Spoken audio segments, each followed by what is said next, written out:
Hey, what's up, everybody? I recently upgraded the luggage on my old KLR 650. I went from these Excursion Rackless bags to Pannier racks and Olympus Pannier bags. Stick around to find out why.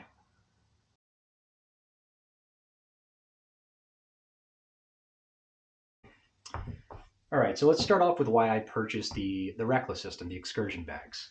Other than the fact that they are very inexpensive, especially when you compare it to a lot of the other kind of competition out there, Moscow Moto, Giant Loop, things of that nature, these are much more cost effective, especially for a first time adventure rider. I went with the extra kind of smaller size because it was my first time doing a BDR and I was riding solo. So I was a little hesitant to overpack.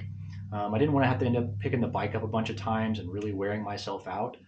So, I went with these smaller bags. They're really good. It's got uh, 30 liters of total storage capacity on the two saddlebags with the optional 20-liter dry duffel bag that you can put on the tail. It's got options for bottle holders that come along with it. I went with some off-brand stuff with the Molly strips. Super convenient to attach. I carried water on one side, some extra fuel on the other side. And they're really good bags. They're just unfortunately a little bit small. These things would be perfect for a 1 or 2 day trip, but for a 5 or 6 day BDR type adventure, there's just not enough space. And the size and the shape of these really kind of dictate the way that you can put your gear inside and how you pack it. One of the saddlebags was entirely dedicated to my tire repair kit, a tube, and some extra tools. So that really only left me with the 15 liters on this saddlebag and then the extra 20 liters, so 35 liters of total space. And I had to pack in my tent and my sleeping bag, my sleeping pad, my camping gear, my cooking gear, my food, some extra water, some extra clothes, first aid kit, all of these extra things, and I just didn't have a lot of space. So I ended up packing quite a bit of stuff outside of the bags on top of the tail, and it set really, really high up on the back of the bike. And that made it, again, very, very tippy at low speeds. So, after I finished the BDR, I knew I needed more space. But more importantly, my biggest complaint with these bags was all of the straps and the amount of time that it takes to install and remove this luggage system.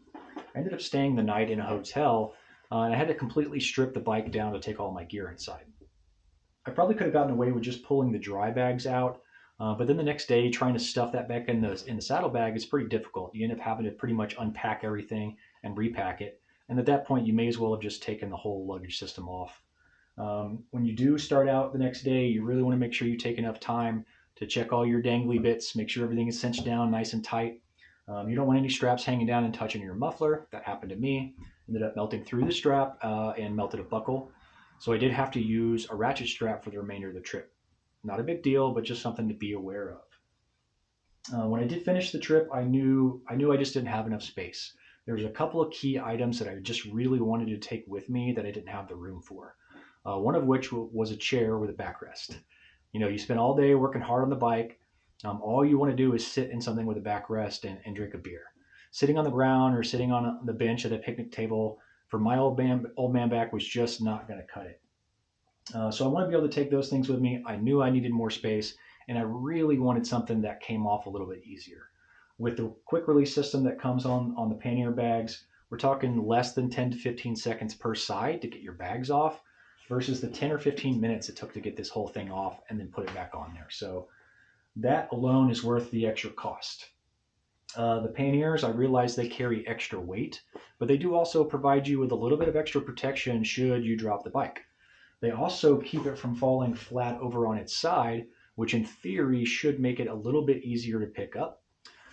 So with the amount of storage space, the extra bottle holders that come built on these bags, the quick release system, the protection from the pannier racks, the lower center of gravity, all of these things really attracted me to the Olympus Pannier bags. But the biggest selling point for me was the price point. I caught a 10% year-end coupon on Rocky Mountain ATV MC. I was able to save another $55 or $60 off these bags, and that put them right in line with the price of the Highland Rackless system, which is very similar in storage size, but you still have to deal with all of the straps. So for me, I'm super happy with my purchase. I also wanted to talk briefly about the installation process of the racks and the pannier bags. The instructions were all right. They're okay.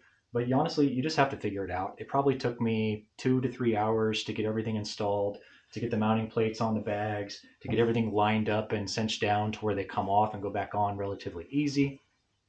But honestly, it wasn't that big of a deal. My bike already had the rear fender delete, the license plate relocated, and the blinkers relocated. So there was a couple of steps that I didn't have to do. But for the most part, it was pretty straightforward. There's only a few bolts in the Pannier racks, and then it's just about lining up the mounting plates and getting all those things tied down tight. But pretty easy, pretty straightforward process. I'll definitely let you all know how I feel about these after I do the Arizona BDR coming up in April.